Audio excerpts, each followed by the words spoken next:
Hello. Hello. I don't think. Hi, everybody. I was just going to tell Adrian. I don't think we should screen share because I don't know, because we don't own those tools. I mean, we own them. We're using them because we own the right to use them. But I'm not sure that screen sharing them is legal on a live Zoom call, or I mean, a live YouTube. I don't know. We'll just do it and tell you what we learned until we figure that out. I mean, I've seen YouTube videos where people search like with Publisher Rocket before. You think they got like special permission to do it? I don't know. Hi, Jackson's here. Huh. I'm gonna get.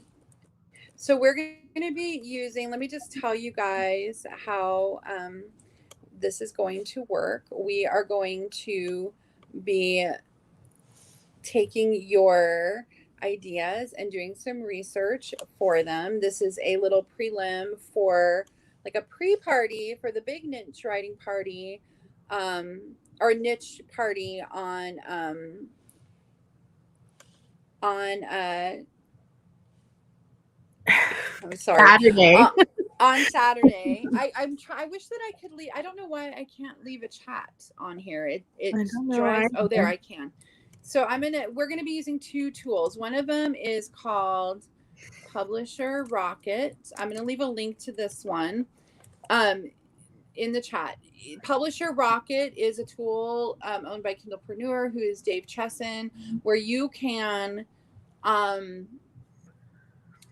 in keywords and it will tell you how many people are searching Amazon for that keyword. And we're also going to use Uber Suggest, which is, I cannot type and talk at the same time, guys. Uber Suggest is a site owned by Neil Patel where you can search for how many people are searching on Google and get keywords. Adrian is going to search Uber Suggest or Publisher Rocket. I'm going to search Uber Suggest so that it is goes a little faster, and also because I'm on a mobile and you have to have a You're completely off screen a little bit. I know, there's nothing I can do about that. So. Well, I know, but usually we can still see your head, and it was completely off screen. Okay, well, you want to go ahead then? Well, I mean, I just was letting you know it was off screen. Okay.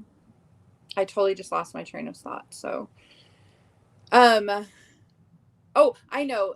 Lee Carter, who lives in Wales, I told her in my self-editing class that we would start with her because she can't be here. She told me her niche. And this way, you guys get an idea of what we're going to do.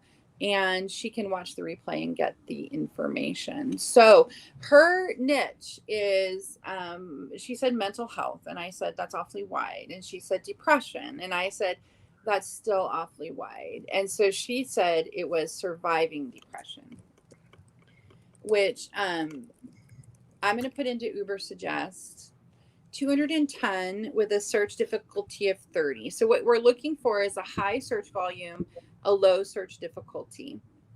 High volume, low difficulty. You don't think we can screen share? Because we did it on the other call. I can't at all, so. Oh, right. You can if you want, I guess. No, I guess it doesn't make sense if we're not doing both of them. Sarah, I'm going to address you next because I want to go into what you said before we got started. So you're next. Yeah, depression's too high.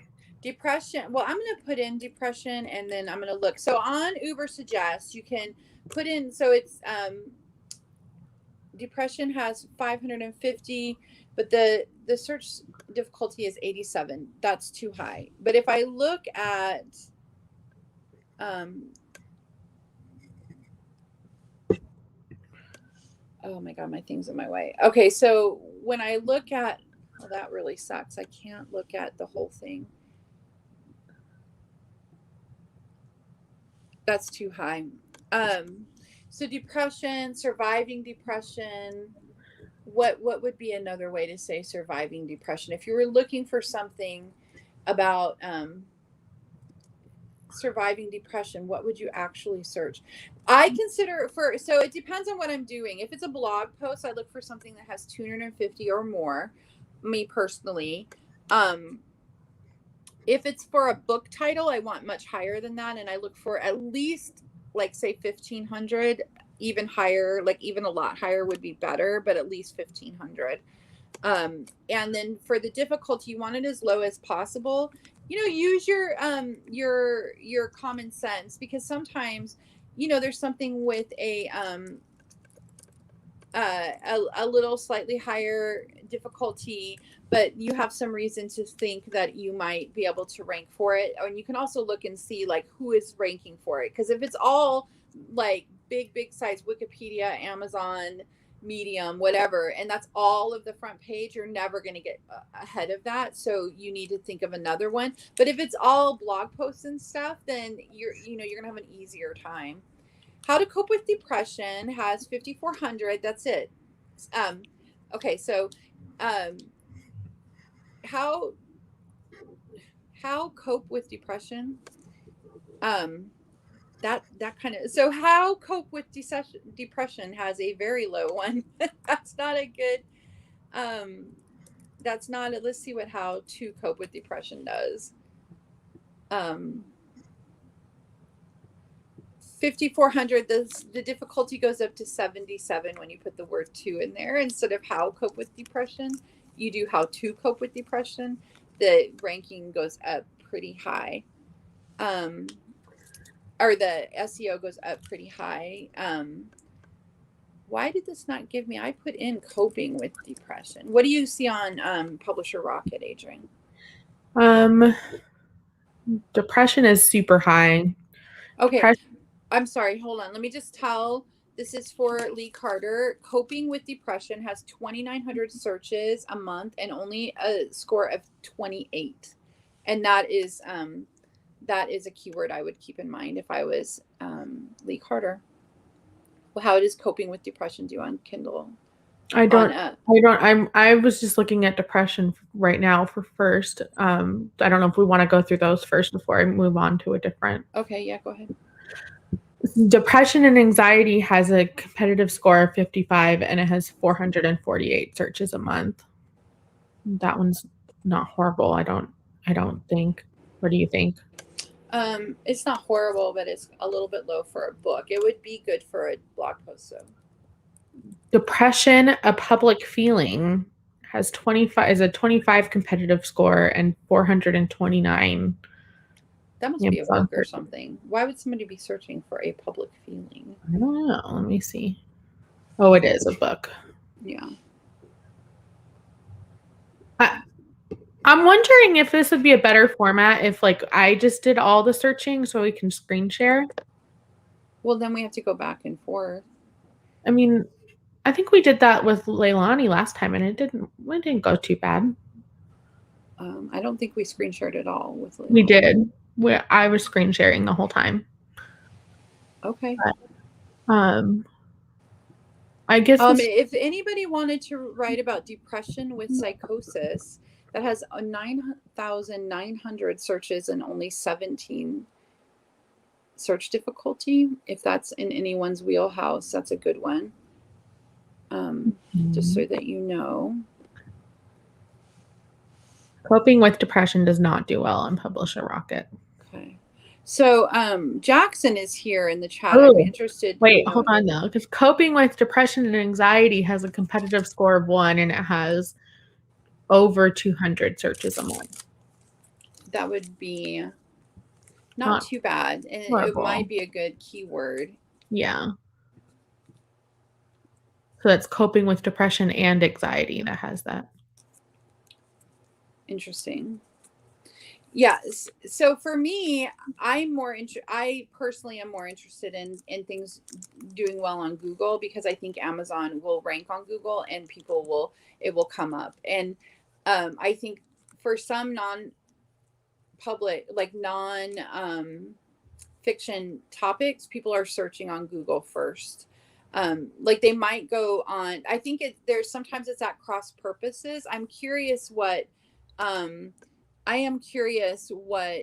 Jackson thinks. He's here. But it seems to me like if I'm going to Google, I'm going to search trying to get a specific answer to a question because I think I'm going to get like a blog post or a website. And if I'm going to Amazon, I'm going to search depression or some larger category that's not going to rank well on Google. This is interesting on Publisher Rocket that if you do like coping with cancer, coping with death, or coping with like those instead of coping with depression, like what's causing the depression or something like I did ask Lee that, and then she did not narrow it down for me. Coping with disability. Oh no, that's not too bad. Never mind. Continue. Anyway, I think we can move on from Lee, but I do think that coping with depression is a keyword that Lee could be using. It's got a good number of searches. I also think that she's going to need to narrow it down, but I think that Amazon. So Jackson says Amazon search matters more since those people are ready to buy, and Google searches are probably not. It's warm versus cold traffic. I think it's warm versus like hot traffic for Amazon, warm traffic for Google. Those people are ripe to get the answer to their question. So I think it's just a matter of what you decide to do, because a lot of times you're going to have to go one way or the other, right? I wonder if it means that you can have. Sorry.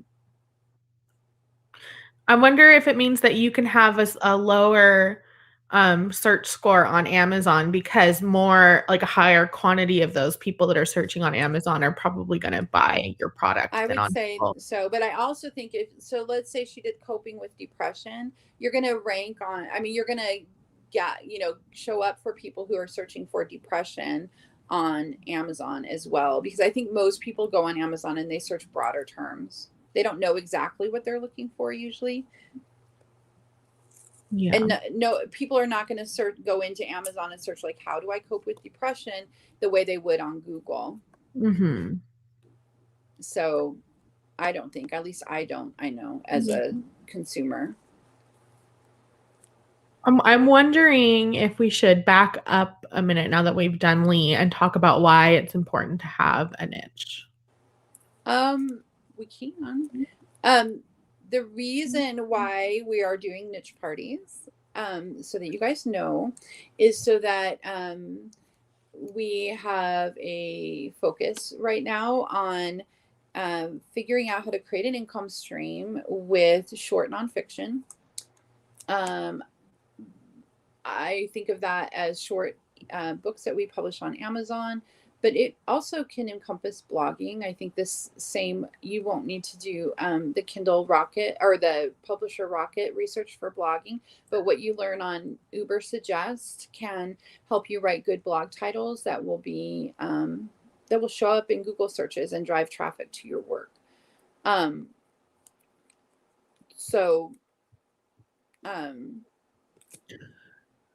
We are niching. We niche because the smaller you make your audience, the more successful you're going to be to a point. I mean, you can make it too small, but if you like depression is wide, and it's so wide that there's lots of very famous people that are writing about it that you're going to have a hard time competing with. However, if you are writing about a very specific situational depression or whatever, that is just exactly what a certain population or group of people need, you're going to have them. They're going to want to follow you because you are speaking directly to them. Mm-hmm. And it might feel counterintuitive, like, why would I want to cut out any of my market? But it's because your market is not that wide anyway. Those people are your market to start with. And if you can learn what language they're using to get the answers that they need, you can tap into that so that you can create for them exactly what they're looking for. Mm-hmm. Jason, I don't think you can use the same info to name a novel. I've been thinking about it, and I just don't think you can. I think you can use some of this information to figure out like keywords for your novels, like what other authors, but I don't even think you're allowed to use other authors' names as your keywords. So I don't think this fits fiction. This is a nonfiction exercise. However, you can use it to figure out what you should be writing so that you reach the people who will be interested in your novels. Yeah. Like what kind of nonfiction is your audience What kind of reading? blog post could you be writing that would drive that would help you gather an audience that would be interested in your novels? That's exciting to me. Mhm. Oh my God, they're going to make you title your own book, Jason. That just put the whole, they pick a book title for me and don't let me have a say into perspective. Glad I had not had to name any of my own novels. You said that he wanted to answer Sarah's question that she put. I do want to answer Sarah's question. I did have one more thing to say though about why we niche, and another reason, especially. So Adrian will share a link where we do have Jackson, who's in the call, and I are teaching a class. It starts on Monday the 1st or Saturday the 1st, and it is designed to help you learn how to do this, how to pick a niche, how to choose what you're going to write. Because if you know your niche, you can do the research that will teach you exactly what your audience is already looking for, so that all you have to do is create it and put it in front of them using the language that they're using, right? So, if like Lee might write her book and call it Surviving Depression. Nobody's searching that. If she calls it Coping with Depression, same book, same information, but it's using, the title is using the language that people who need that book are using to talk about it. And that's pretty powerful stuff, in my opinion. Mm-hmm. Okay, so Sarah, before I saw some chat before we got here, and Sarah was saying, oh, she's gonna have to pick another niche. I am gonna say Sarah's got a fairly controversial niche. I am not comfortable, Sarah, like totally going into doing the research for your niche on a YouTube live. We can do that on Saturday. I hope you're going to be there. However, I do want to say that just because someone else is writing a book about your topic does not mean that you cannot write on it. There's more than one book on nearly every topic that there is. So you're going to be able to come at it from a direction that nobody else is going to come at it from, because it's yours, Sarah. It's Sarah Terzo's take on consistent life. And it doesn't matter that someone else has written that book. Obviously, there can be more than one book on the same topic, especially nonfiction. There is no topic out there that only has one voice talking about the topic. None. And if do you know, Sarah, if that person going to be traditionally published? Because if you self-publish a short book, you could totally beat them to the market. I'm just saying. Traditional publishing is slow as molasses. It's like a glacier. I also think, like if their book comes out and it causes, a big stir, or, lots of people are buying it, it's probably good for whatever books you put out, because it's going to make people search for that topic more. So it's not a bad thing, I don't think, all the time to have, that, yeah. I mean, just write your book and put it out and don't worry about what anybody else is doing. I think when it comes to nonfiction, there's not a lot of like unique new topics. I mean, it's not about writing unique and new topics. It's providing a different take or a different point of view, and you being a different person is enough of a different point of view. Yeah. Yep. So I did look up one other little section of consistent life, which is an ethic that has multiple facets, and one that is interesting to me is death penalty. And when I look up death penalty, what I see is that death penalty facts has almost 3,000 searches, and the search difficulty is only 8. So you may write that down, Sarah. That would be one that I feel like would be a good one for you to pay attention to. I have no idea why, but Death Penalty Florida has 3,600 searches and only 15 only 15 Mm-hmm. for a difficulty. I don't know if there's some reason why Florida is particularly interesting to people, but Jackson put in the comment about Jason's question about can you use this stuff for fiction titles, and he said that you can use it to search for keywords that fit your audio groups, your genres, your tropes. tropes. So, right. Like, dragon, not for fantasy, or space marine for science fiction. Yeah, you run the risk of your title feeling contrived, I think. I don't know. I personally wouldn't use it for fiction. I think that fiction depends mostly on, I think you could totally do it so that you can figure out what people are reading in your niche so that you can go see how those book titles look. But title wise, for your actual title, it's not going to be as helpful. Yeah. Yeah. But for content, it probably is. Sarah, I'm seeing that there's a lot, like the death penalty has far less competition than some of your other, like the death penalty history has 1,900 and only a 7 arguments against the death penalty is 1,000 and only a 6.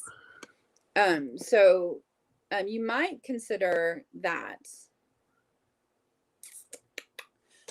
because it's just far fewer, like people are searching it, but there's far less competition than some of your other topics has. Okay, so who else has a keyword? You're gonna have to. I can't. There's too many chats. I'm looking. I'm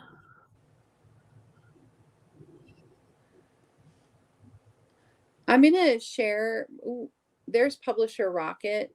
I can't. It's not letting me. I wanted to copy and paste it, but I can't.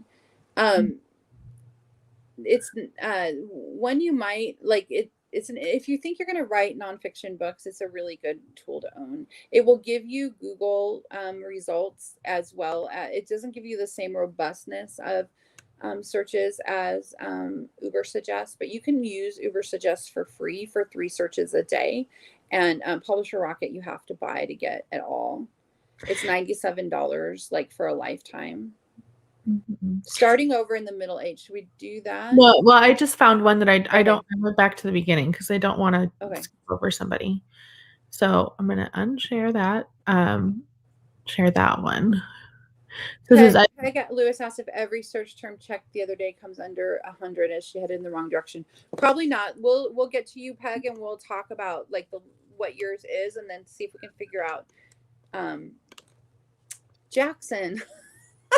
We just need to figure out the language. It doesn't mean your idea is bad. It just means you're not searching the right terms. Gosh, Jackson. Oh gosh, how do I Oh, is this what you are? Yeah. Sorry. That's okay. Hold on. Let me find it again. All right. So it says, I'd like to do a series on forgiveness, but I'm not sure about how to get started. The idea grew out of a Sunday school class I taught at my church. Okay, so if I put in forgiveness, let's just start there and see what comes up. Ubersuggest is working. It must be a big one. So 74,082. That's a little too high. Forgiveness program for student loans is a good one if anybody wants to do that.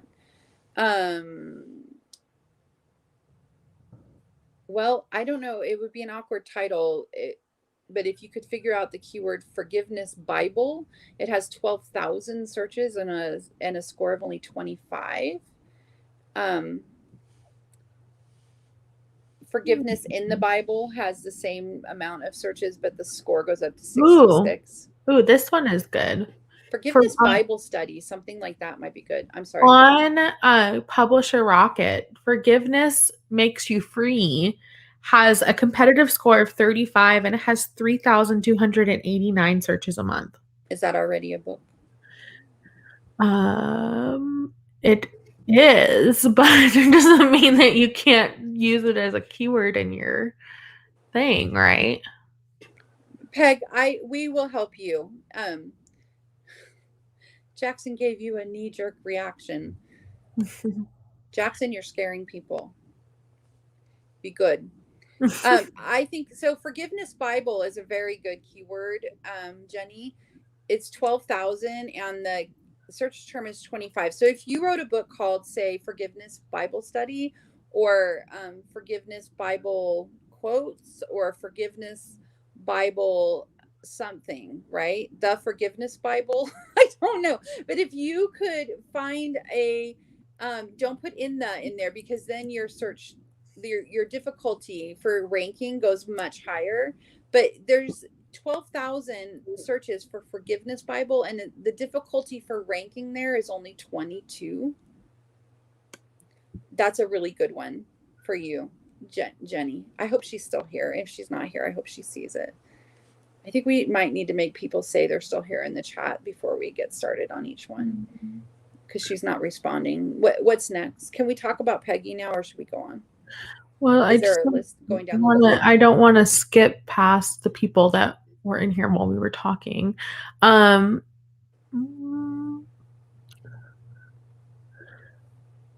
Okay, Leslie wants to do a book of recipes, which is fun. Leslie, are you still here? Say hi in the chat so we know you're still here.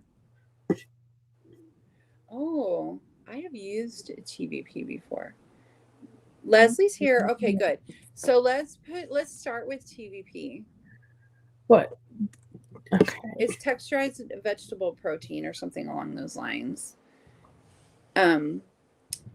Okay, so TVP has 14,000 searches 14,800 Google searches a month, but this ranking is, the difficulty is too high, 69. So let's see what we can find. Recipes with TVP has 3,600 searches and only 15 for the difficulty. Wow, that's good. What about on Amazon? Recipes with TVP. Okay, let's see.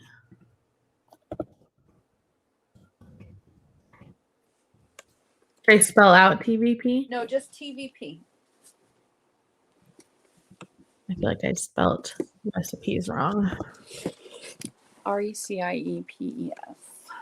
I put in an extra I. Oh, sorry, hold on. Mm-hmm.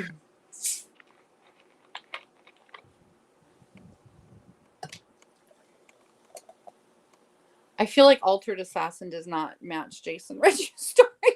No, it does not. But recipes spelled the wrong way has a higher competitive score for some reason. Oh, that's weird. But still not enough searches. Oh, Leslie, it's 3,600 searches and only a 15 for the difficulty. TVP recipes. That's good. Oh no, sorry. Recipes with TVP. It's recipes with TVP. You are very welcome. And how does recipes with TVP do on Amazon? Not good. It has under 100 searches. But just TVP. TVP. I'm going to search the actual spelled out thing just to see what happens. Oh, what is it? Textured vegetable protein? Or texturized? Yeah, texturized. Yeah, it doesn't have the best score on Amazon. How about vegetarian recipes? How about TVP cookbook?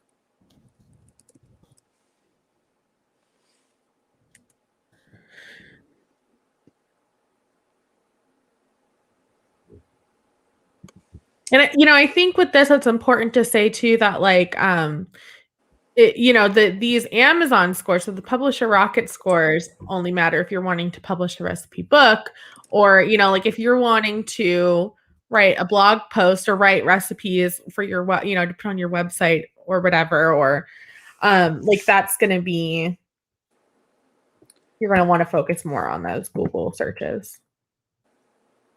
So, and then, yes.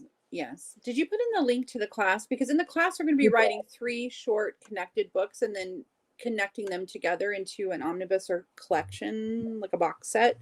And in that case, you might want like a short recipe book on like meatloaf and meatballs, and then or a short book of like your best 20 recipes, and then one that is like what is TVP and why you should be eating it, and then one that is the joy. Well, it maybe, but I feel like she asked if the joy of recipes with TVP do better, but I think but that would nobody is going to search for the joy it's of too recipes. specific. It's too specific for anybody. We're looking for search terms or keywords. So since recipes with TVP does well on Google, it would at least the link for your book would show up there. And there isn't like if you just put in just plain old TVP, it's not showing up on Amazon. It's possible that that's just not something people know that they want yet until so you have to rank on Google and then they would show up. Mm-hmm. Yeah.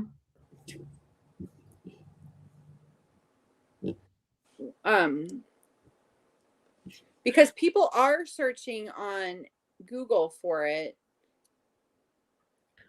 And you might have to sometimes what I've done is like had a high ranking Google one as like a and also one that's high ranking. So if you keep searching on Publisher Rocket for like alternative meats, alternatives to meats, how about that? So recipes with TVP is going to work. So if you had a series title of like alternatives to meat or meat alternatives or how to be a vegetarian or alternatives to meat protein has a 720 and a 14 difficulty. So that's not too bad. Not quite high enough for a book, but that would be a good blog post. Alternatives to meat protein as a keyword.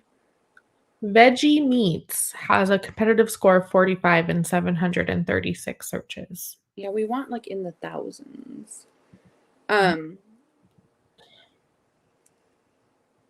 Vegan meat products. See, those could be people looking for like to buy the product already. On Amazon? That's a little. You can buy food on Amazon. Well, you can have them delivered. Vegetarian meat products is a competitive score of 25 and it has 1,365 searches a month. Yeah, that's pretty good.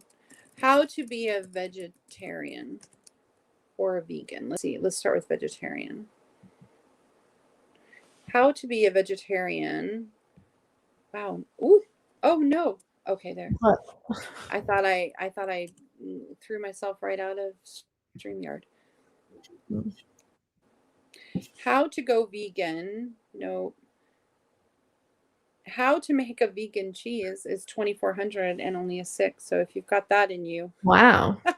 You know how to make it. You could have a how to make if that could be book number 2, you could actually put together 3 vegetarian cookbooks. TVP, how to make vegetarian cheese, and something else. How to make a vegetarian pizza does pretty good. But how to make vegan cheese is not a bad one. No. I feel like that's a big problem for people that are going vegan. This is so good. Namely yourself. Yes. Oh, good, Jenny. I'm glad you saw them, and I hope that was helpful. Okay, who's next? I hope that was helpful. All right.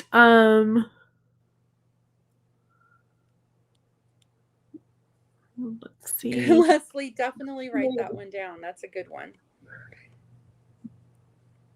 Somebody had, okay, hold on. I lost where it was. Okay, so there's Leslie's comment. I have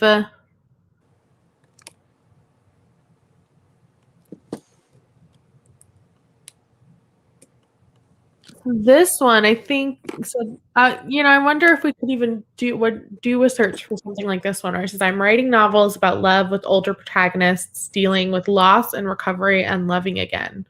Okay, so we can help you.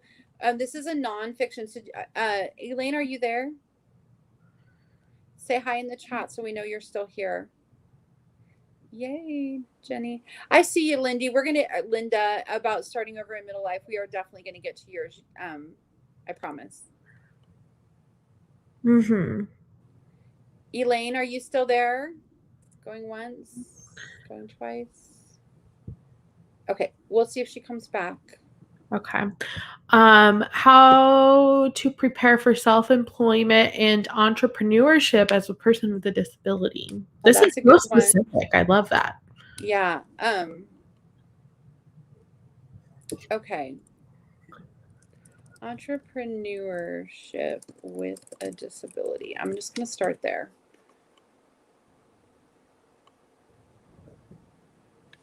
Nope. I wonder if you might think of a specific disability. Can you be more specific about the disability? Hi, Zuli. I already saw you just a second ago, so I knew you were here. Yeah, like I wonder if it's helpful to think of the specific type of disability as a learning disability, like a mental health. Is it? Oh, Sarah, that just means that that's the average amount of money that someone is making. So if Help for Bipolar, the authors are only making $13, that actually could mean that there's people are not finding anywhere to spend their money. Yeah, that could be a good thing. Yeah. So working with a disability. Physical, Zuli said physical disabilities and cognitive. So I feel like that could be two different short books. That's a lot for one 15,000 word book. If you were going to write short books, which is kind of our focus, but working with a disability has 1,600 and a 12 difficulty, so not too bad. At the very least, that would make a really good blog post keyword. Yeah. So working with a disability, you said? Yeah, that was working with a disability. There's a competitive score of 13 and 208 searches on Amazon.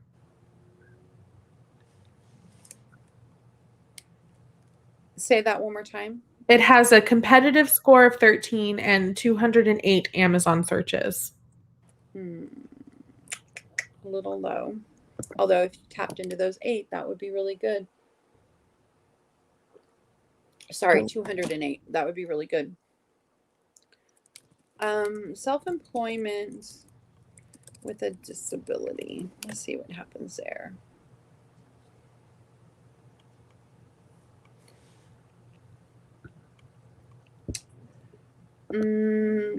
Almost no competition, but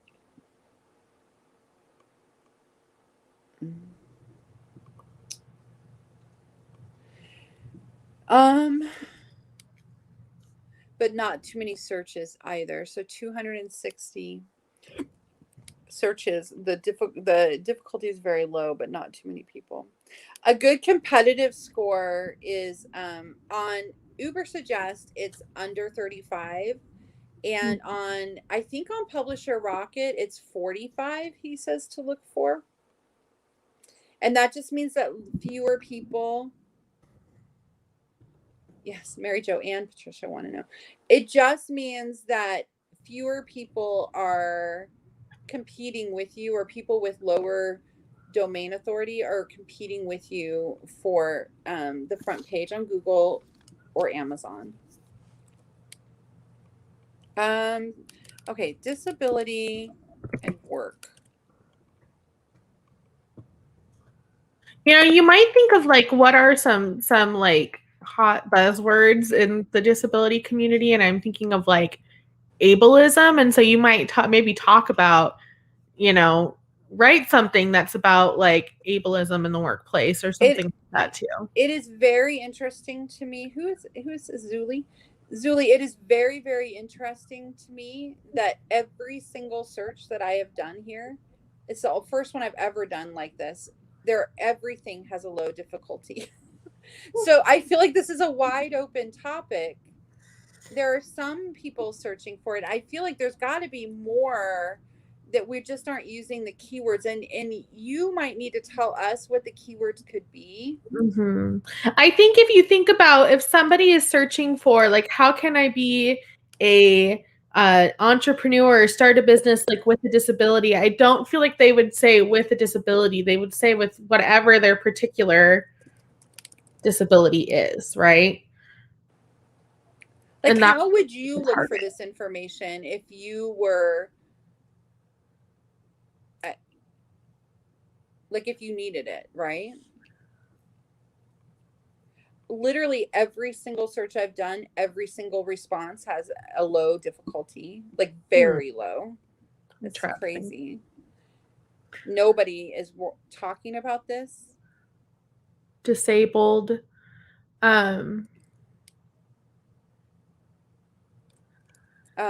Yeah, so disabled is just, it's too big of a word. It's too broad. You need to narrow that in. Well, let's see. How about inclusivity and self-employment? That didn't even come up with anything. Let's try. Let's see what ableism. But no, not abolish. My low expectation of this makes. I don't know what you mean. I actually think I'm actually pretty excited about it because there are people searching. I'm not hitting the exact. I mean, if we could find the keyword, but nobody is searching for self-employment for the disabled or anything. No, I don't think the market is low because I think there are 1,600 people searching and the difficulty is so low, you will have no problem ranking. If like you would I feel like if those people like saw a book exactly about what they're searching with their exact keyword, that they would click over and buy it because there's not much competition there.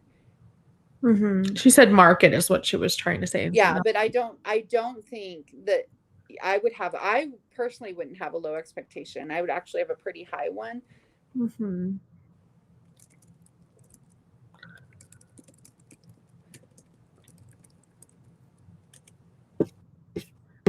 Okay, what are you searching? Yeah. How to start a business with a disability.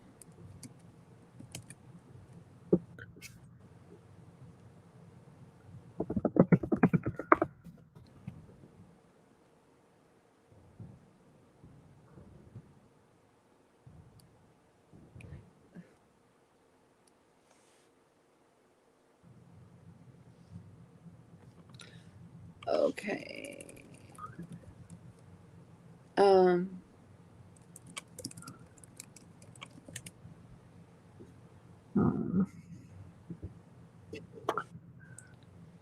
How does no that's very low.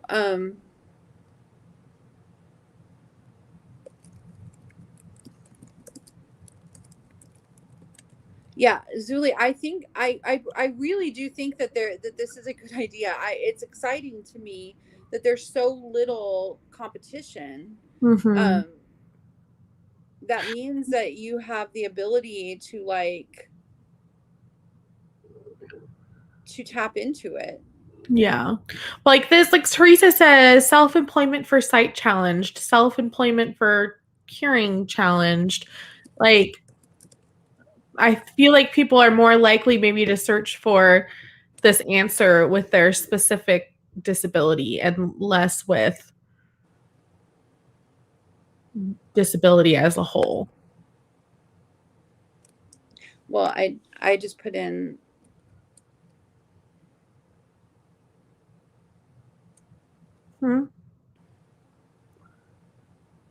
I'm just okay, I'm trying to think of the keywords. Like what would people look for? If I wanted to find like help Nick start a business, what would I look for? How to start a business with a learning disability. With autism, with I feel like it's I'm wondering if you even need to include the word disabilities in there, if you just be more specific about like, how to start a business with autism, how to start a business with bipolar.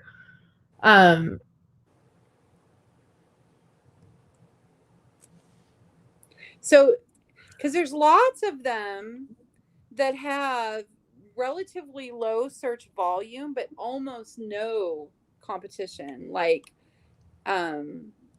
disabled business owner has there's 260 people searching, which is not high. That would be like the bare minimum for me for a blog post, but the difficulty is only 16.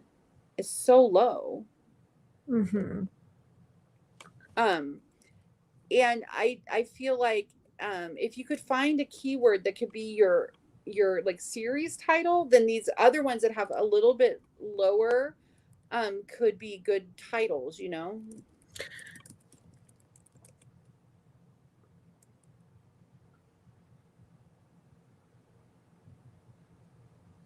Yeah, I don't know.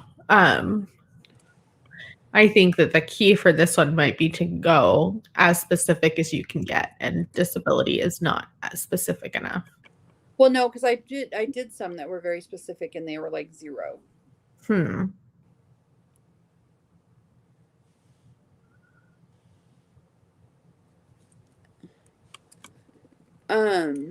Let's see. I'm trying to find like something that you could use as a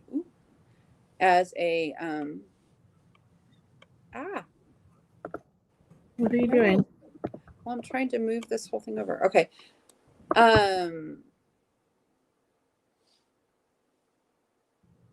Like start a business ideas has 5,400 search volume and a 21 difficulty. Start a business ideas could be your overall arching thing. And you could add like start a business ideas for the disabled or something, which I hate saying the disabled. I feel like that is not the right language, but something like that could be it's a little awkward, but it could be your series title, and then you could have like different, like each short book could be on a different topic. You know what I mean? Like, how to deal with SSI, like getting off of SSI, and how to get like how to find the resources that are out there for you and whatever. Yes, by series title I mean like Ninja Writer's Guide to.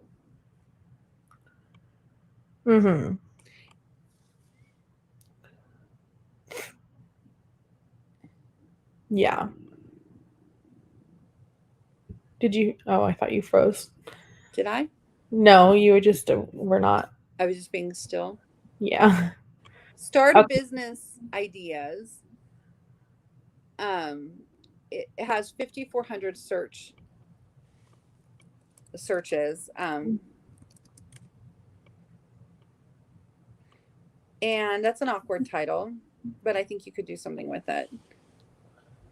Yeah. Okay. Ideas to start a business, fewer searches, 3,600. 23 search difficulty though is really good. So you could have ideas to start a business, right? And then you could have you could do like when you're in a wheelchair, if you are sight impaired, if you're hearing impaired, if you have a mental illness, if you have a cognitive disability, if you have autism, if you have whatever, and then just have the resources for those people that will help them. And some of that will have crossover, and you may be able to like include information from one book in another one.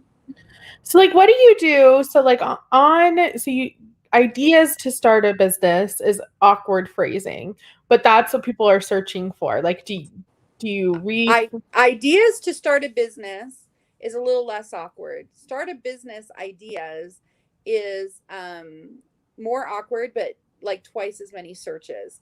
What I would do is call it like start a business ideas, or even start -a business ideas colon, and then you know what I mean? I would probably call it start a business ideas and use hyphens so that it's like, Yeah. welcome back, Jackson. That's Okay. probably what I would do, because I would want those extra 2,000 people who are searching. I mean, they are actively looking for what Zuli has to say, or what Sarah has to say, or what Wendy has to say. Like, they're out there looking for exactly what you have to say. And if you tap into what their language that they're using, so the language that these these are not people who are, so all 54 of the 100 of those are not disabled.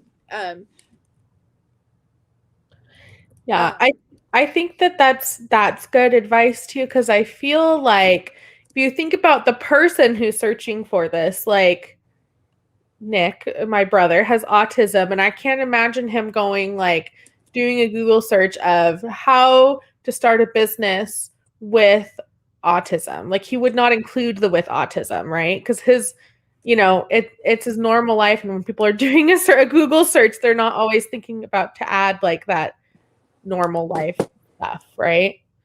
Does that make sense? Mm-hmm. Yeah.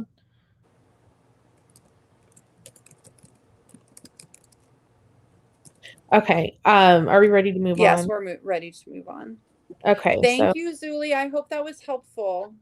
Teresa says, Zuli I is totally believe. right here. I'm sorry. Zuli says parents usually do that search, and I think she's right. Okay. Yeah, probably. So I believe there is enough for 3 books about intergenerational living, but haven't found much current info since last weekend. Okay, let's see what we can find. Can you describe, oh, Teresa, are you still here? Because I need you to tell me what intergenerational living is. Is that like living parents and grandparents and kids and everything all in the same house? That sounds like my life. Mm-hmm.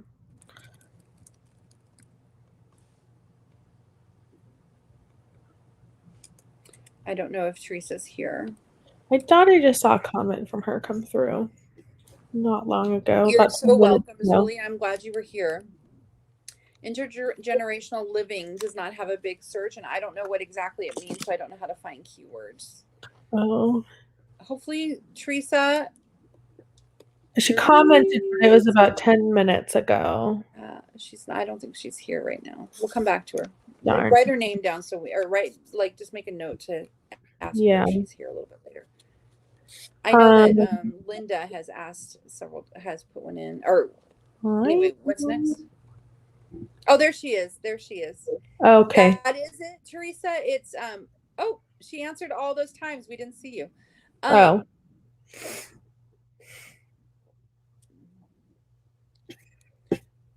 Okay, yes, there you are. Okay, so intergenerational living is different generations in the same household, right? I think that's what she said. She knew I'd understand. That is my life. Mm-hmm. So let's try multi-generational.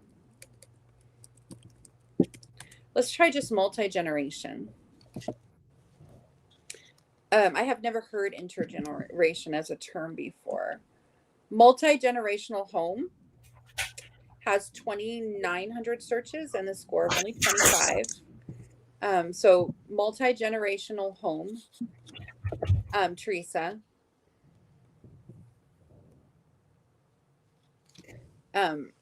Multi-generational, let's just put in. So that is a good one. Multi-generational home. Multi-generational home on Publisher Rocket has a competitive score of 35 and has 558 searches a month. Okay, so that's a good title, multi-generational home, and then that could be your overall series title, and then you could think about different things. So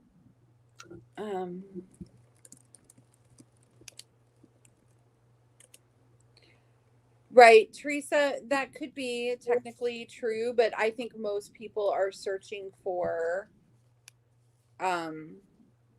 multi-generation, even if they are only 2 generations in the same house.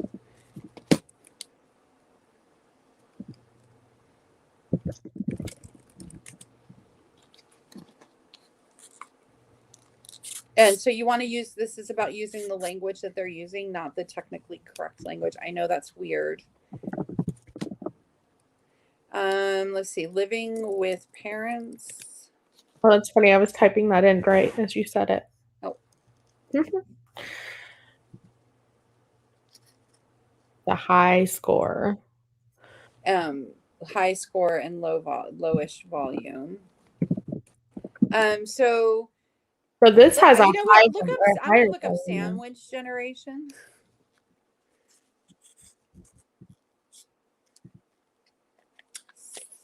Living with in-laws has a slightly lower score. It has a competitive score is 60, which is still higher, but has 4,564 searches a month. What is it? Living with in-laws.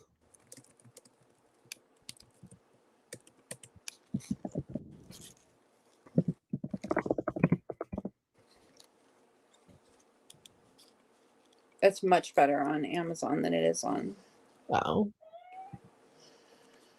People are really looking for help with that subject.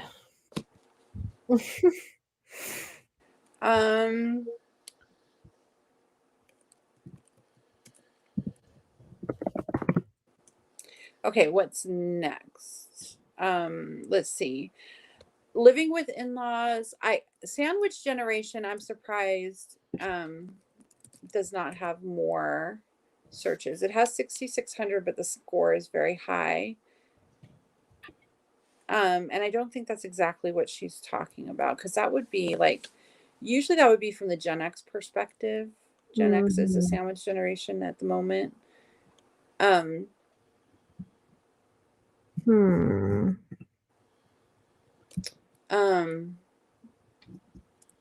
Maybe living with grandparents. Might be too specific. Right. Either set of parents will be in-laws. You're right. Depending on the perspective. Yeah. No, that does not do well with no. Let's see. I wanted to get out of the word living. What else could we? Multi-generational families.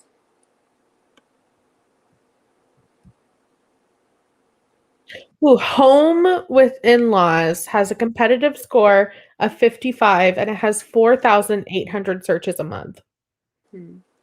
That's good.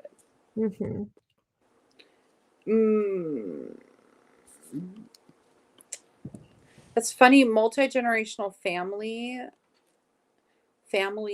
has 1,300, and then everything else has less than 50 that it came up with. Me, my mom, and her mom's special family. That's a fantastic title. I feel like Peg Lewis is our new official titler. I can't even focus now. That title tickled me. Oh, extended family. Let's see that. Ooh, 3-generation home has a competitive score of 57 and it has 2,626 searches a month. 3-generation home.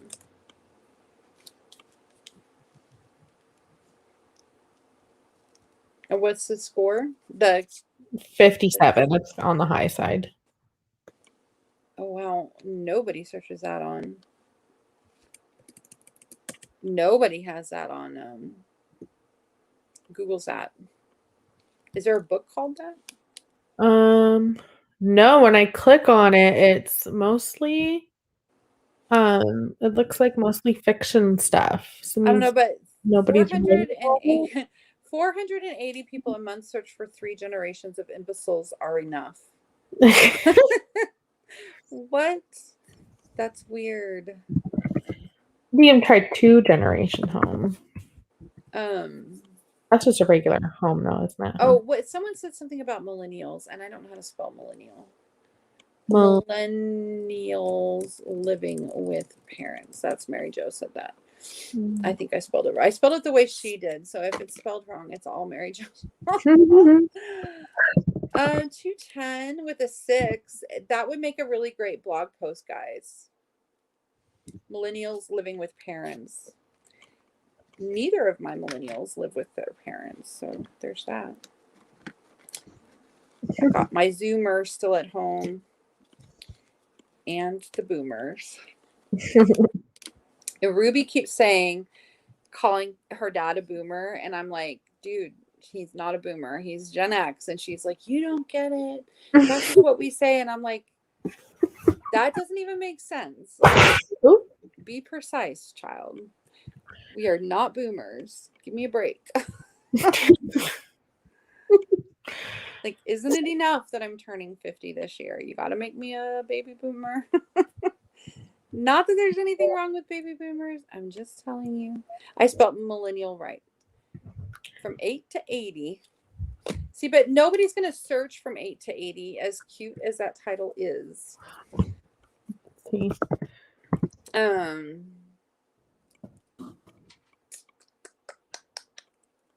Living with elderly. I feel like I'm coming at this from a different perspective than Teresa, who is possibly looking at younger people moving in rather than me, where I have in my mind older people needing care. Thank you, Linda. That's right, Peg. I agree.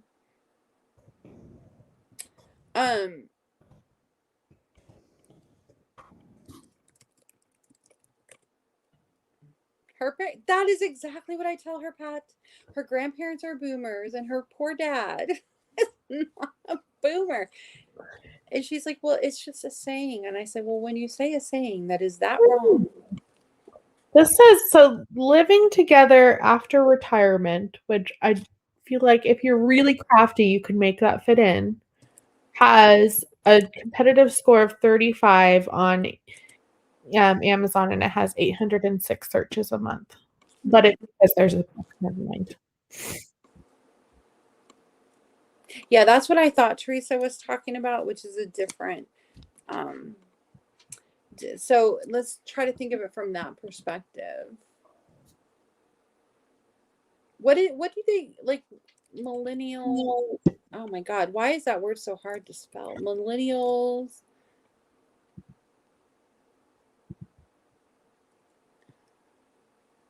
Let's just look millennials up and see what comes up. Blending the generations. Millennials has a lot of searches and a very high competitive score. Millennials deaf. Like DEF, because they couldn't spell out the word definition. If anybody wanted to write a book called Millennials DEF, deaf, that has 8,100 searches and only a 21. Maybe something with cohabitating. That sounds like living together outside of wedlock. Millennial problems. Okay, millennial problems has 3,600 searches and only 20. What about millennials and baby boomers?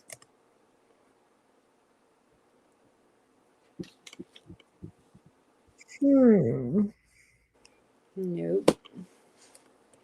Millennials and boomers. I feel like millennials might not spell out baby boomers if they couldn't spell out definition.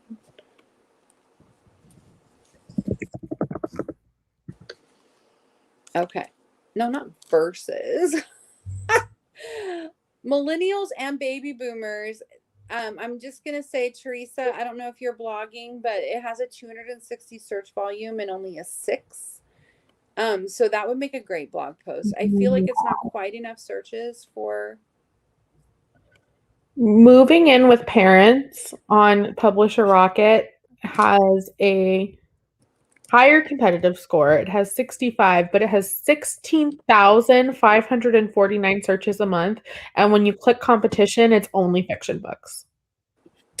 Okay, so that's a good one. People are searching and they're not there's probably people that are searching for, nonfiction self-help books about that subject and they're not getting it. So make note of that. A lot of people, 16,000 people. Yeah, that's a lot. That's a good one. Tell her that again. Yeah, it's sorry, hold on.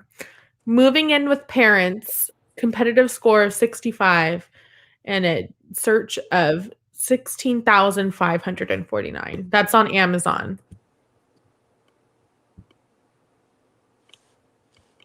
And I guarantee you, nobody is searching for a fiction book about moving in with parents. It says as a Google search. So I'm sure a ton of those searches How are. much are they spending? Oh, well, actually, kind of a lot. $162,000 a month. There must be a book called that. But it's not coming up. When you look at it, the books that come up are fiction. Or like Michelle Obama's biography. Yeah, so Michelle Obama's biography is probably the bulk of that money. It does, but that doesn't fit in there. That So has nothing to do. So I wonder why they're finding her. Nobody would search moving in with parents to come up with Michelle Obama's biography. Exactly. So people are searching and they're not finding what they're looking for. Yeah, and that's interesting to me that it has almost no searches on Google, only 70. What is it showing there for Google searches? Nothing. Publisher Rocket always puts NA for Google searches. Like I feel like there's something wrong with the connection. I think moving in with parents is your keyword. Yeah. Teresa. Okay, who's next? I hope that was helpful, Teresa.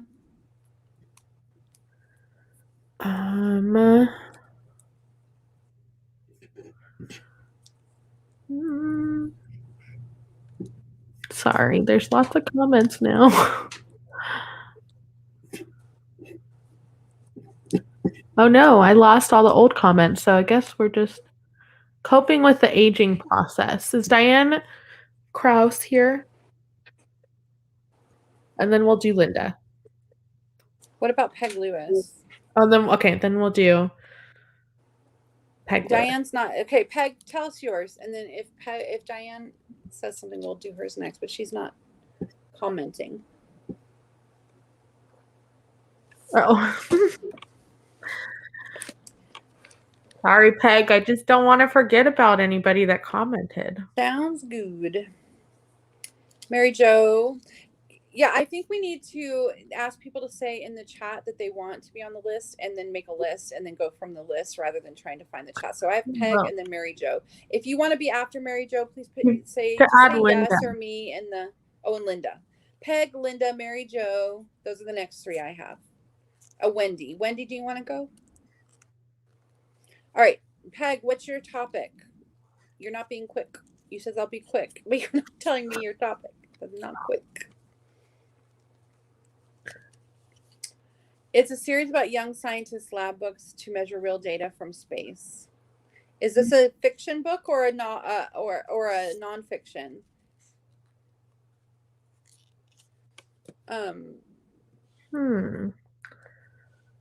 Because we're not working on novels today. Yeah, novels is a little different. A lot different.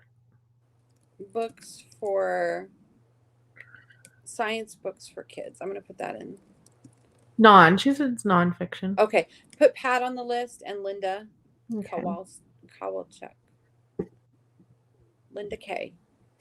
Because, all right, science books for kids. I put or kids. That's quite a choice. How interesting that like no suggestions for that one, but it has 2,400 searches. Maybe homeschool, like I'm gonna homeschool put space books for kids. Still high. Homeschool science books. Is it, Peg, is it going to be to like an actual like get like a lab, like they can do the experiments and stuff? Homeschool science has 1,300. The difficulty is a little bit high, 47. It sounds more like the history of it, because she just put another comment in here that said, and a series about the planets and how we found out what they're like. Oh, but they are lab books where they can do the science. The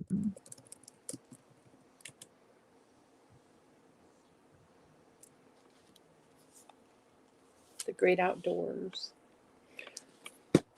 Okay, let me see.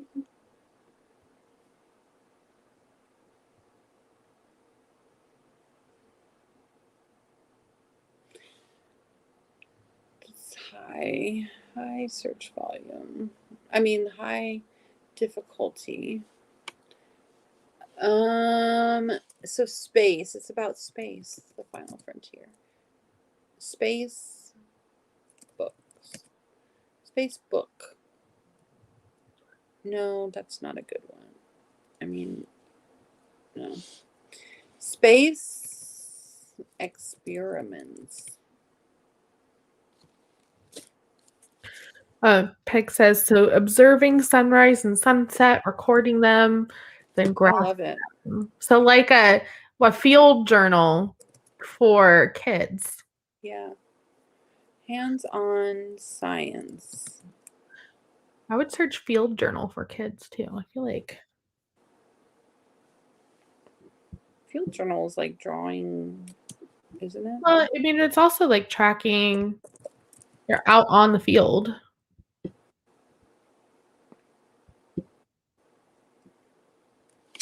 I love it. Field journal for kids. Field journal itself, yeah, nobody searched field journal for kids. Field journal has some searches, but Field journal for kids on Publisher Rocket has a competitive score of 24, and it has 1,117 searches a month. Okay. Field journal for kids. And there's nothing, when you look at the competition, there's, I mean, stuff that's kind of related, like sciencey stuff, but not really, actually. No. I would do that. I would make that. Tell her it again. Field journal for kids on Amazon has a competitive score of 24, and it has 1,117 searches a month.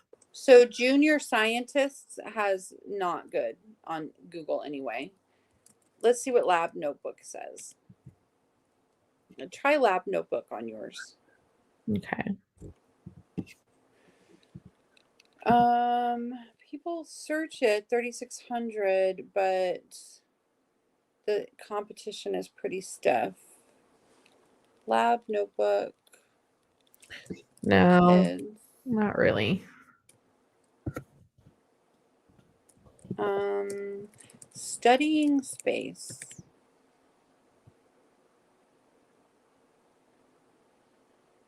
BALB. Oh, science? Oh, here we go. Studying space is one you should write down, Peg. It has a 3,600 volume on Google. Try studying space on yours, and a difficulty of only 20.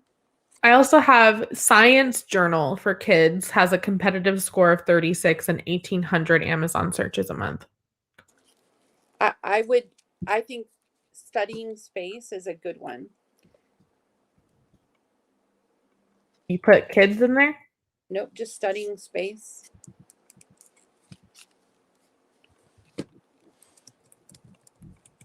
No, there's not enough searches on Amazon. How many? None? Like less than 100. Well, what about just space?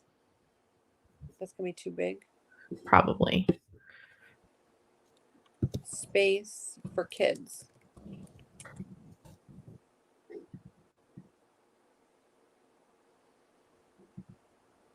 What would people go onto Amazon? They're looking for a book about space for kids, and they would put in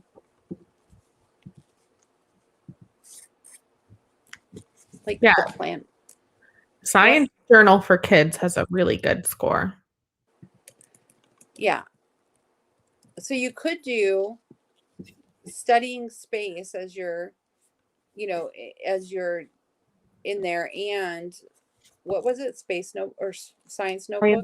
Science Journal for Kids. Science Journal for Kids could be your overall, and then you could have one that's called Studying Space. Okay. Hold on, let me look at. Oh man, what?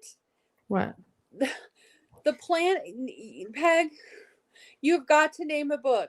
The planets in order from the sun, because it has 33,000 searches and the difficulty is 15. Wow. Yeah. And the planets in our solar system has 14,000 and the planets aligned has 14,800 and only 18. Wow. If anyone wanted to name a novel, The Planets Aligned, that would be a fantastic title. Mm-hmm. Yeah, Peg, I just searched Science Journals for Kids. That's the one that I was saying has a good score on Amazon. It's a good topic. Yeah. What was it? Science Journal for Kids? Yeah. Search the planets in order from the sun. See, that's not something people would look up on Amazon, but I think that it would show up your book on Google. Yeah, see, Science Journal for Kids has 720 on Google, but the difficulty is very high. Nobody's searching for that on. Number again, please, Adrian, she says.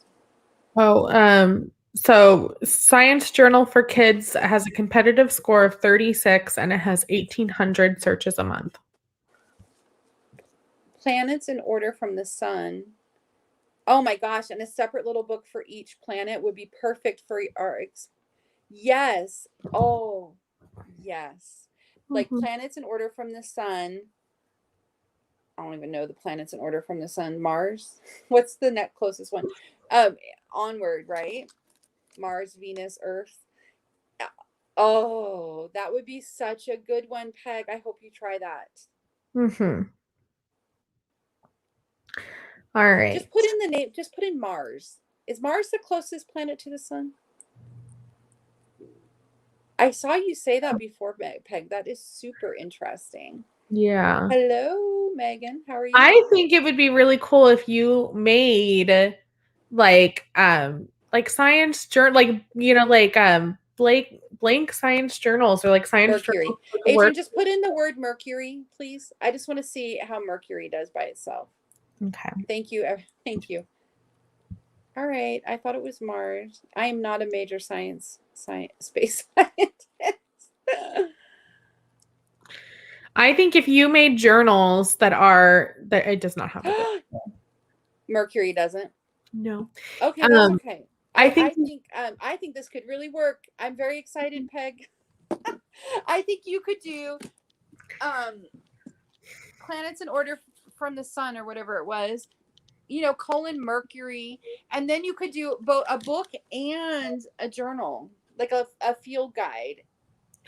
I think just a general field guide that's even not specific to a specific kind of science, just like an outdoor field guide for kids. Like, how fun. Yes, I think that's fantastic. That they can fill in themselves. And also, I don't know who your husband is, Peg, but he may, if you want to give me his name, I can put him into Suggest. But if he is, a big enough space scientist that people would be Googling him, he may be able to play on his name. But again, I don't know who he is. So John S. Lewis, let's see. That is a famous name anyway. And I feel like, I'll put his initial in because I'm a little bit afraid it's going to give me a high number, but it's going to be for the civil rights. Okay, yeah. So that John S. Lewis did not. 120 people are searching for him on. So he's got some name recognition already. So that's cool. John Lewis. Are these novels?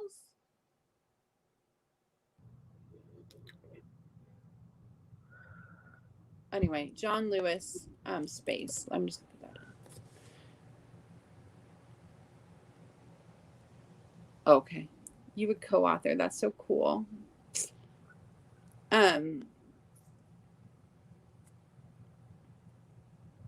So he is going to, I mean, as I'm searching for John S. Lewis, I definitely will use, I feel like just John Lewis is going to give me the wrong John Lewis, and then John S. Lewis is not bringing me up anything.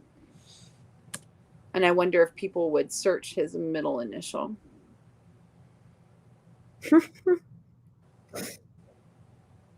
All right. Well, anyway, I think this is super cool, Peg, and I hope that you decide. Are you going to be in the oh, you are, because was that this Peg that we were talking to because she couldn't get logged into the class? I think Peg is in our Yeah, class. I think it is. Yes. I'm very excited to work with you on this, Peg. I'm glad you're going to be in our class. It's going to be really good. Mm-hmm. All right, who else? We have Mary Jo. Mary Jo, what's your thingy? Niche. I'm getting tired, you guys. It's 10:20. The words are failing me. Hopefully she's still here. She was here like 2 seconds ago. Peg, I hope your husband joins us sometimes too if he wants to. I'm just super excited to have you guys with us. It'll be very interesting. Being productive as a creative while living with the struggles. Ooh, how to make art when you feel like dying. Goodness gracious. Okay. That is an interesting topic, though. We just got to find the language. I'm putting in art and mental illness. Yeah. Nope. But art and anxiety. Creativity and anxiety. Art and creativity and mental illness. Art. Well, art about anxiety. Art of anxiety is really good. I would search 4,419 if anyone wanted to write a book called The Art of Anxiety. I would search creativity instead of art because I feel like creativity is a little more all-encompassing, maybe. I don't know, but Mary Jo, write down Art of Anxiety because it's got 4,400 searches on Google and only 19. Also, Art for Anxiety is about the same. Creativity and anxiety. Nope. How about for you? My hair is sticking straight up on my head. Now it's my turn to look like a Whovian from Whoville. Creativity and mental illness. It's got 390, but the difficulty is only 6. What is it up with the mental illness ones? Every single one has an incredibly low difficulty, like less than 10, but there's not that many searches. Creative mental illness. No.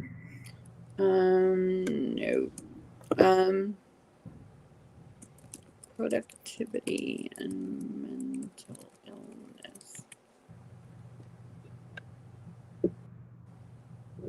Oh, I'm going to do productivity and anxiety. Ooh, nobody's searching for mental illness and productivity. That's a little bit odd to me. If you're anxious, maybe you're too anxious to like Google your problems. Maybe. Ooh, productivity and anxiety has 10. Only 10 people. Mary Jo asks, what does the difficulty mean? It means how hard it will be to show up on the first page of Amazon or Google. So you want that to be lower, as low as it can go. Van Gogh. You could write about specific artists and creatives who have created with anxiety. That would be really, or with depression. That'd be really interesting. Or with mental illness. Sorry. No, she said depression and or I know, anxiety. but Peg Lewis put in there Van Gogh, and I was like, you could. It just was theorizing.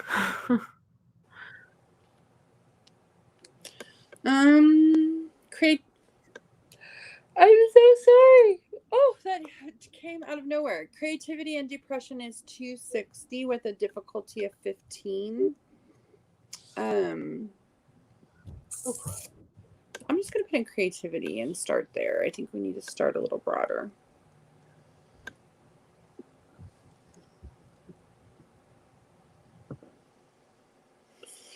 Creativity and productivity.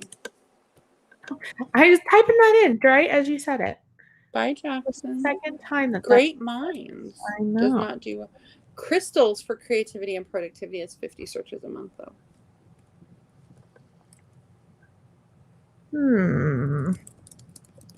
How to be creative with depression.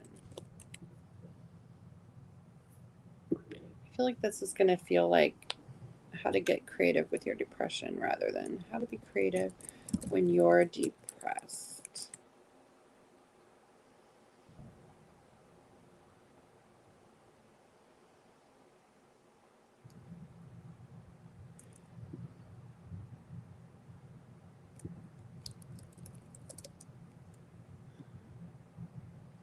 How to be creative.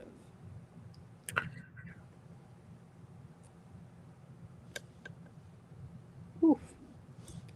81. That's very Ooh, productivity for authors has a competitive score of 55, but it has 1,400 Amazon searches and only an average monthly earnings of $18, which to me seems like people are searching and not finding what they're wanting. I think we should write Oh that no, one down. it's Productivity for Authors is a book by Joanna Penn. Okay. Darn. But it is But she's not making any money on that one. Yeah, not a lot. How to become... Well, I bet you it's older. Maybe, but I don't know if it's that old. Well, yeah. It says it 400 and it's about a year and a half.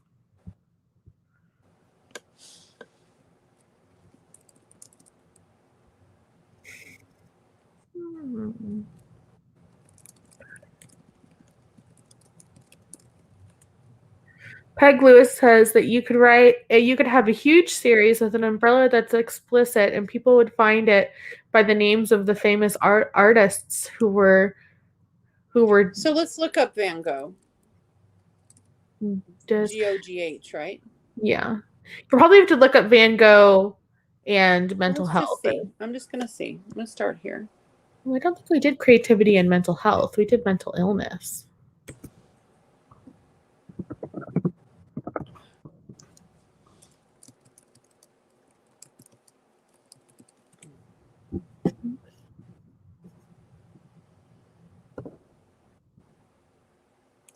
What are you seeing? Nothing for creativity and or Van Gogh and mental health. Maybe Van Gogh and depression. Well, but we have to make sure that people are searching. Nobody's searching for Van Gogh and depression. Van Gogh and creativity. Because, you don't have to make it explicit about the mental illness. You could just write it about, nope. Van Gogh and creativity, it's got nothing. Van Gogh. How does Van Gogh do on?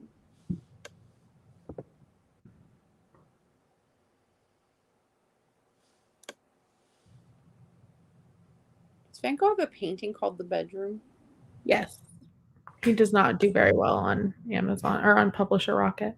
All right, so who's another? Let's try a different artist. Who's another artist or a writer? How about Sylvia Plath? Let's look up Sylvia Plath.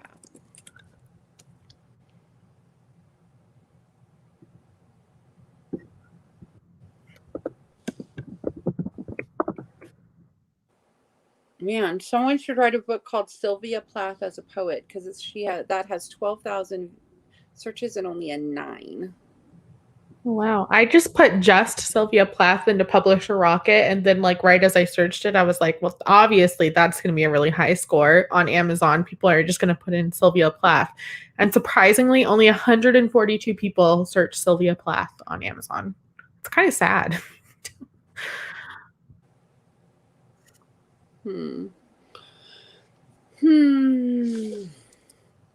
Well, Sylvia Plath is not the one. Although, man, What about somebody like write a book called Sylvia Hemingway? Plath as a Poet, because 12,000 people search that and there's no book there. Edgar Allan Poe. Good night, Zuli. Thank you for being here.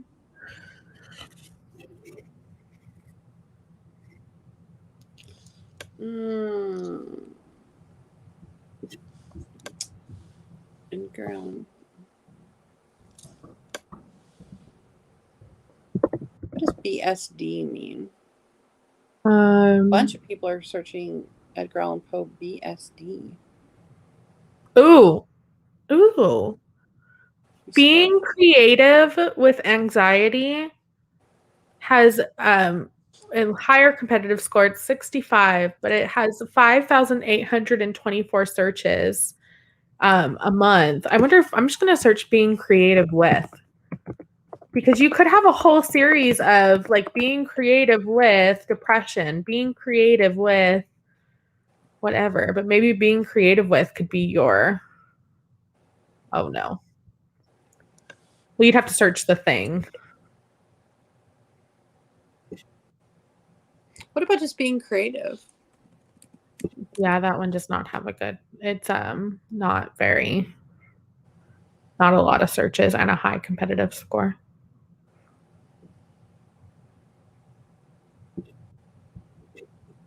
Being creative has a 720, but when you look at being creative with anxiety at the competition, there's not a lot of like I don't see any like books. Nothing is coming up for being creative. Oh, being creative with anxiety has 0. On Amazon, 0. People are searching for it, and there's like no book that when you look at the competition, nothing in there is like overtly addressing that topic. So if people are searching with being creative with anxiety and you have a book titled Being Creative with Anxiety and it's exactly what they want, like that could be good, right? Yeah.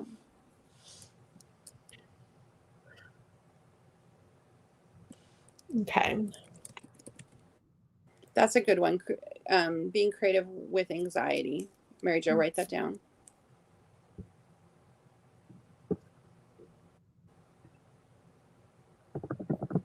Peg says someone should write being creative with your parents living with you. Oh my gosh. Someone write, or maybe Mary Jo, I wonder if this would fit you at all. Why art is important. It has a 2,900 search volume and an SEO difficulty of 33, which is low on Uber Suggest. And then you could have like why art is important could be the overall series, and then you could have being creative with anxiety, being creative with depression. Try that one. Being creative with depression has a very similar score to being creative with anxiety, 65, and it has 5,843 searches. Try autism, being creative with autism. Like, I wonder how far she could go with that.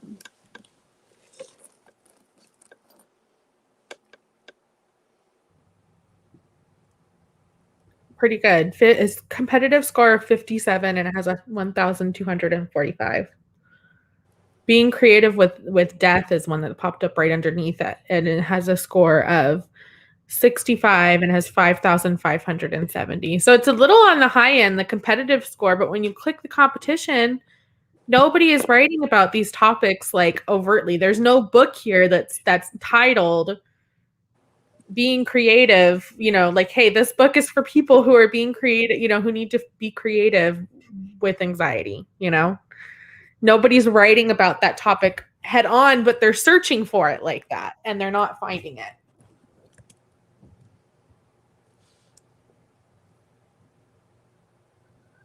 All right. Okay, who's next? I think Linda. Linda. Are you still here, Linda?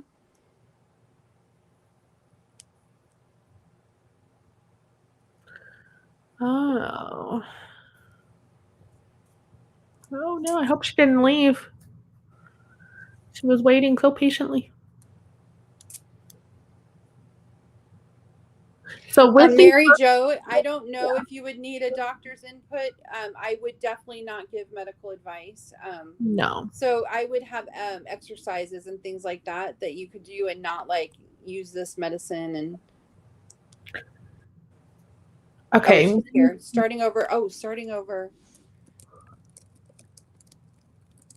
I'm just going to put in starting over in middle age. I feel like.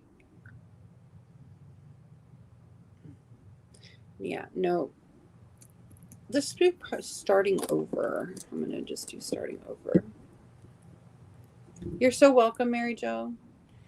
Yeah, you should write that series of Being Creative. You should write Being Creative with Anxiety. I would totally buy that book. It's hard.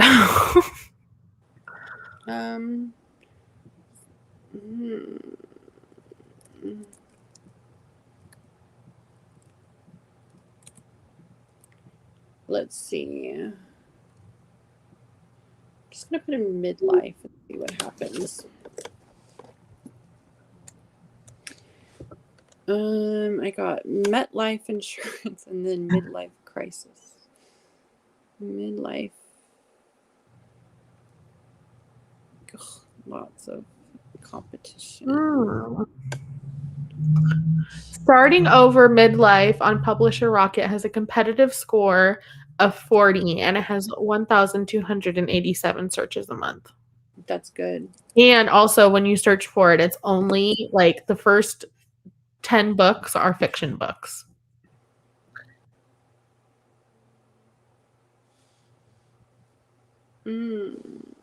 Starting over at 40 has a competitive score of 30 and it has 429 searches.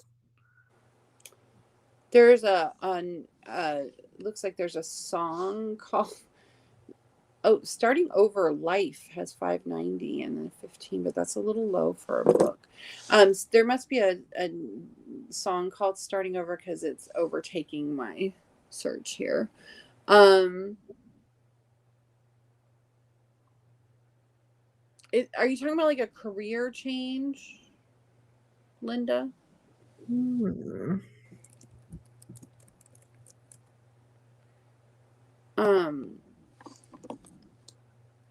Because career change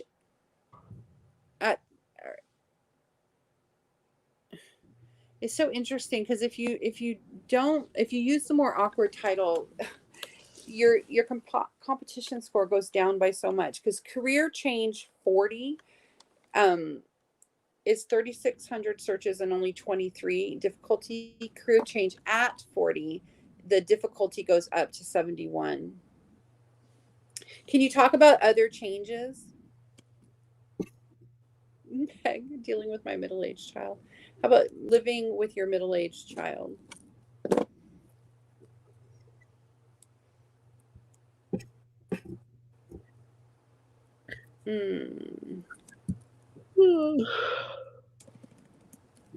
Change your life. Ooh, starting over after 50 has a competitive score of 25 and it has 868 searches a month on Amazon. Starting over after 50? Yeah. Would you say starting over after 50? 50. Yeah. Did not do good on Google, but it does good on Amazon. Starting over at, like just that phrase, starting over at, has a competitive score of 36 and it has 445 searches a month on Amazon.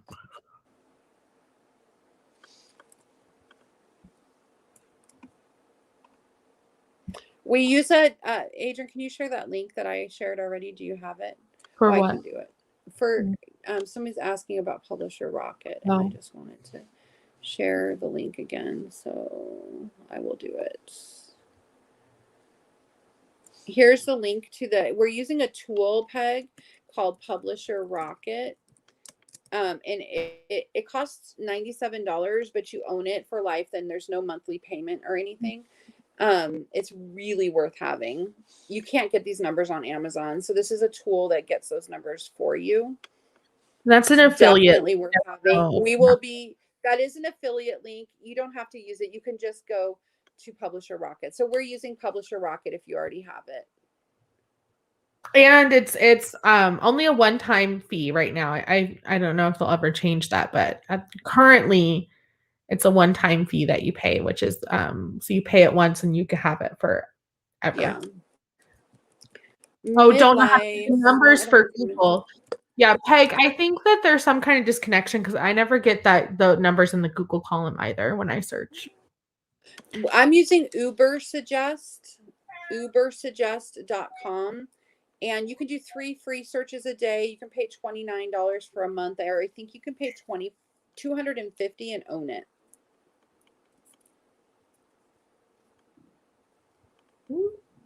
Whiskey wants to middle-aged be famous. Let me see. Man, middle-aged time period has 6,600 searches and only a 7. Someone wanted to write that book.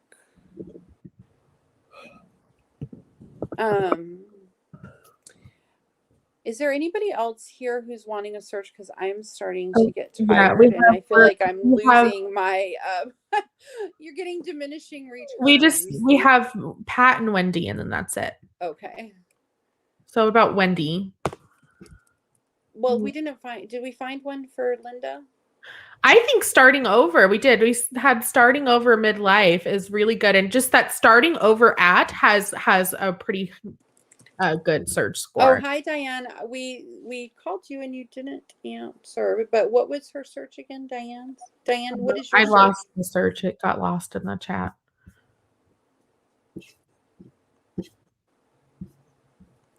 Just so you guys know, we're doing this on Saturday. If you check your email, if you're on my email list, you'll have the link to the Zoom call, or Adrian can maybe go get it and put it in the chat.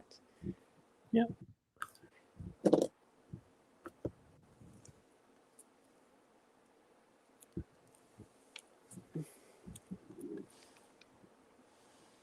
Oh.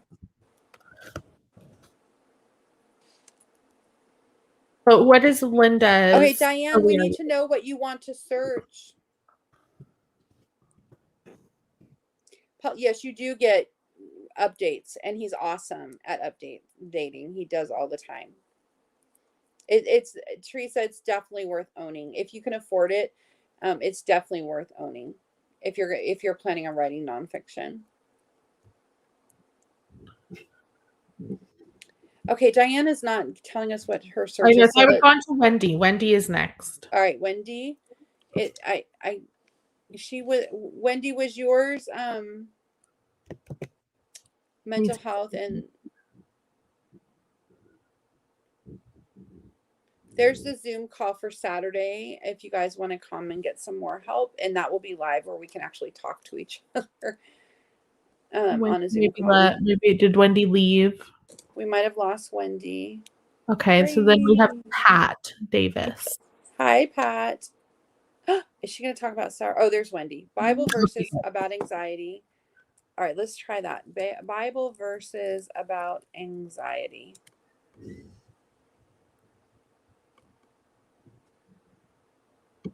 Okay, Pat, I'm going to look forward to looking that up in just a minute. Bible verses about anxiety and fear. So Bible verses about anxiety has lots of searches, but a very high difficulty. But Bible verses about anxiety and fear has 1,900 and only a 13 difficulty. And about worry and stress has 1,300 and only a 7. So Bible verses about might be a good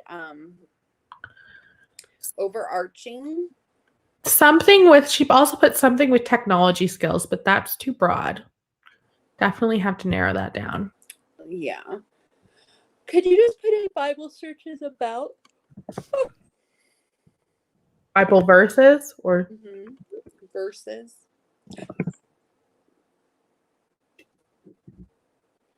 So Bible verses, did you get those, Wendy? Hi, Pat. I see you here. Give me just a second to finish with Wendy and then yours, and then we're going to have to call it. Yeah. Huh? That's all after Pat. Oh, Bible verses about anxiety has a competitive score of 35 and it has 396 searches. So can you just put in about? Just about? Yes. Bible verses about. Okay. Because I think that could be her overarching, because Bible verses about anxiety and fear did really well on Google, and about worry and stress also did really well. No. What about Bible verses 4?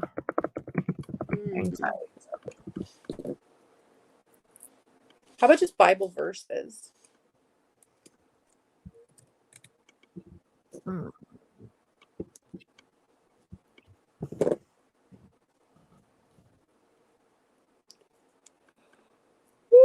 it's fading.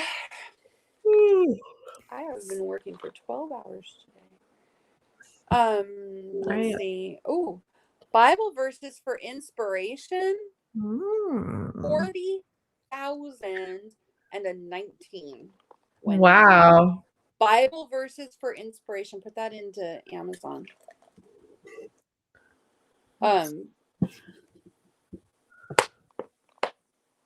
I would call that I would use Bible verses for inspiration as my series title. Wow, you should be blogging about that, Wendy. Blogging with, like, if you wrote Medium posts that were just Bible verses that are good for inspiration, that would be so easy to do, and it would get you on here.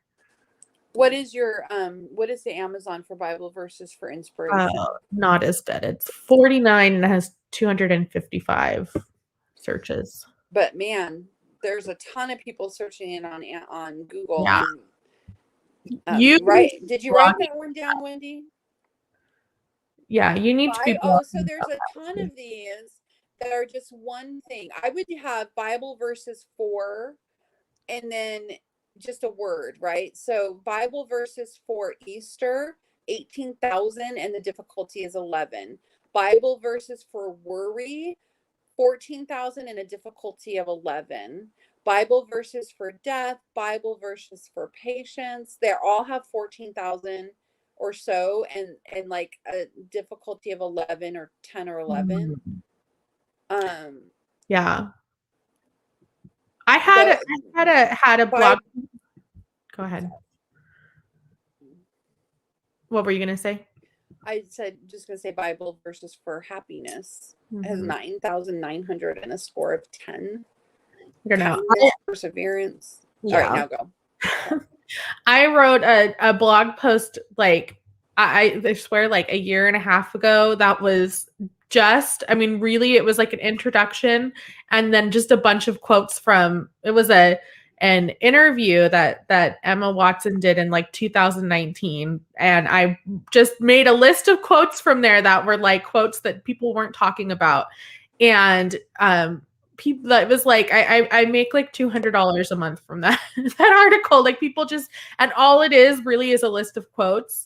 And so, like, you could easily just like curate a list of Bible verses and put it on Medium. People would do like simple stuff like that does really well, and it's super easy. And I think, Wendy, that you should totally do that. Wendy, if that sounds like what you want to write about, Bible verses 4 would be, I would use as your keyword, and then just pick a keyword where people are, but inspiration is where I would start, because 40,000 searches is a lot with very low difficulty on Amazon. I mean, on Google anyway. Diane just got back to us. I see that, but I'm going to go ahead and do Pat because she's been waiting to, and then we'll do Diane, and then we're done. Okay. So Victory Gardening is not good. Victory Garden. You're welcome, Wendy. I hope you come on Saturday so we can talk like more actual conversation. Okay, so What is a victory garden? Has 2,900 searches and a difficulty of 6. So that's a good one. No. That would be like a good starting place. Victory garden. Let's see, what else do we got here? Victory Garden Theater. That's weird.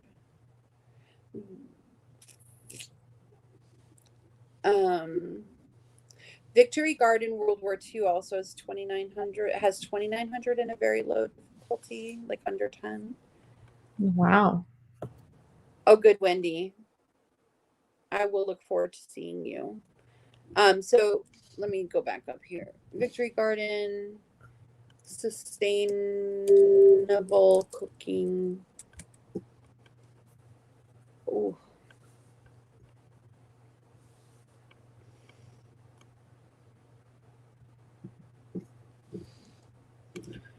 No. Anita put growing plants for indoor cooking.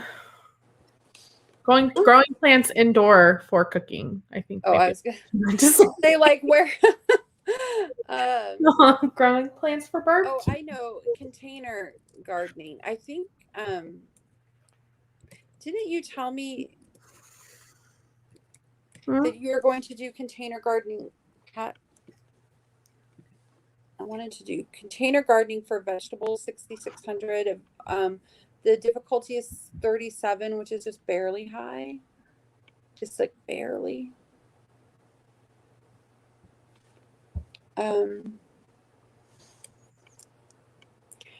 Oh, I'm sorry, Diane. I don't know why either. We were calling you and did not see a delay. If you hang around, we're gonna do you next just in a minute. It's okay, Samuel. Hi.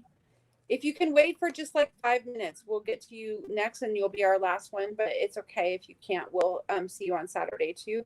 Just when I see you, I'll make sure that we get to you first. Yeah, we have your topics. I think we'll do you anyways because I think that there's a delay. Oh, and then you can watch the replay.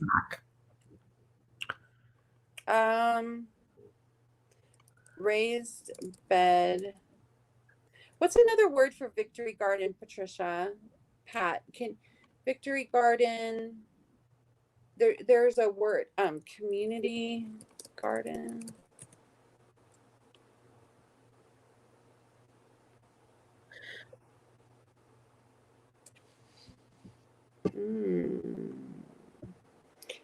How to start a community garden does pretty good. 590 and a very low competitive score.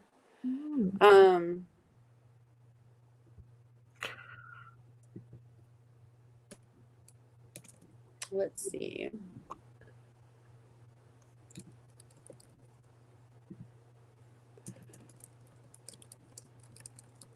Modern victory garden.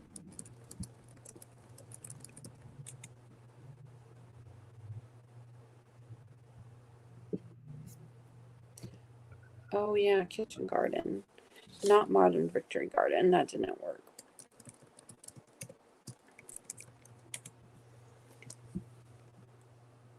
Oh.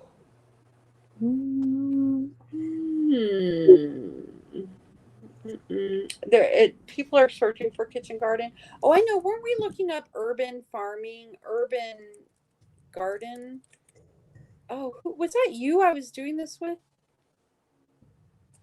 Urban, there was another word. It wasn't garden.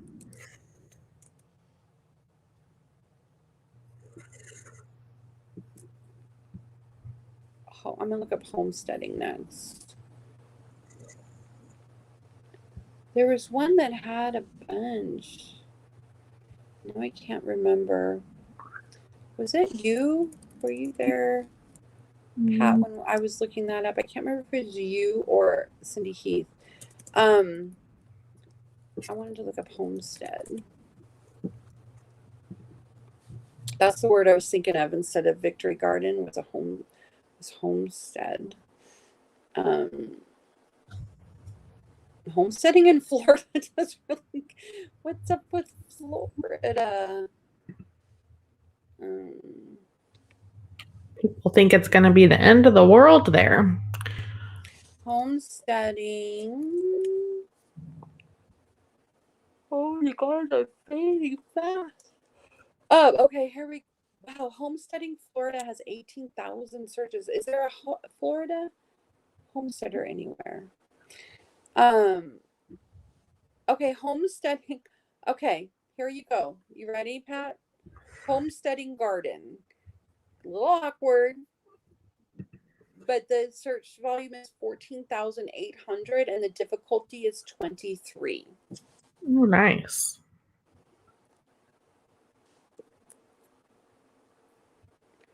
Oh, Samuel, I think you're writing fiction, honey, and that's not what we're doing. We're doing nonfiction. Can you come on Saturday, Samuel, and we will search we'll do a niche for you on Saturday, face to face. Here's the Zoom It's link. very late for me and I'm exhausted, huh? Yeah, we're just about to end here. There's a link, Samuel, where you can join for Saturday, like get registered for the call. I hope I see you there. Yeah, we have Diane left, and then that's the end of our list. Patricia, did you see Homesteading Garden? Miserable marriage. How sad. Oh, Samuel, you don't have to it wasn't a oops. It's late. We've already been doing this for 2 hours and I'm just feeling like I can't. 3 hours? 3 hours. Yeah, we're just reaching the end of our list for today. No, it's been 2 hours. Saturday at 11 a.m. Eastern. So homesteading garden is a good one for Pat.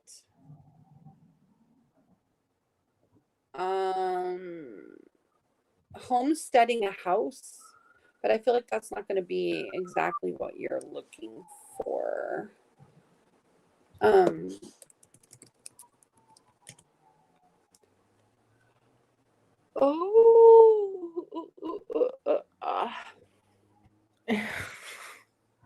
Homestead Gardens, Savannah Park. What is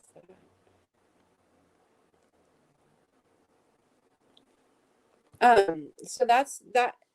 I think, Pat, I'm just going to give you that one for now. Are you going to be there Saturday, Pat? It's 11 a.m. Nora, 11 a.m. Eastern. Mm-hmm. I'm just hoping Pat's going to be there because I feel like I'm not giving her my best right now. My brain keeps wandering off because I'm all of a sudden like super tired. Thank you, Samuel. I look forward to seeing you. I think there's a big delay for some reason too. Like I feel like Pat. In the chat there is, I think. Okay, good, Nora. We'll see you there too. This was a lot of fun though. I know. We had Diane and then I think we're done. Okay, Diane's was Pat, I want to help you more on Saturday when my brain is screwed on straight, if that's okay. It's okay if you're going to be late, and I'll stay until we've helped everybody, but it'll be morning.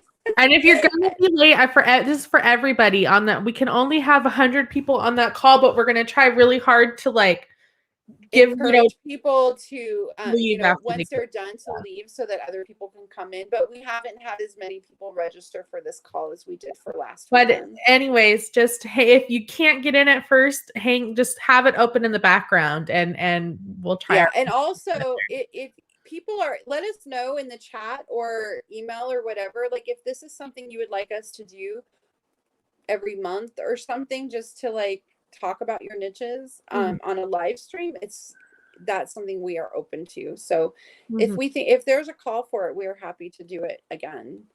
Because this was a lot of fun for me. This is like my jam. I have a lot of fun with it. What was Diane's again? Diane is the Diane's